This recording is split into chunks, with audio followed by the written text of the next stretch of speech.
पहिला म पहाड घरमा बस्दा चाहिँ मेरो दुईजना काकीहरूसँग बस्थेँ कि दुईजना काकी प्लस आमा हजुरआमा पनि हुनुहुन्थ्यो।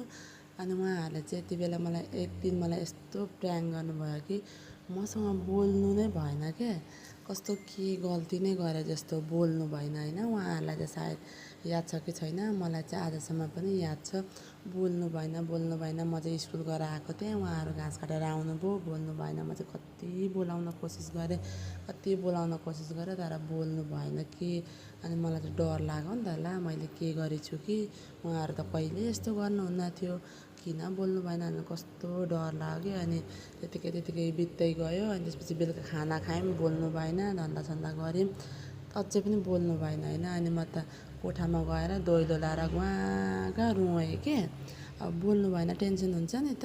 अनि म त ग्वाँ रोएँ। अनि त्यसपछि त अनि आफै बोलाएर अनि तैँले के गरिदिरहेछस् भनेर पो नबोलेको त त्यसरी रुने हो लाटी भन्नुभयो क्या। अनि म त कस्तो दुईजनालाई अँगालो मारेर झन् ग्वाँ रोएँ, किन यस्तो गर्नुभएको, मलाई कहिले यसरी मसँग नबोली नबस्नु ल भने क्या।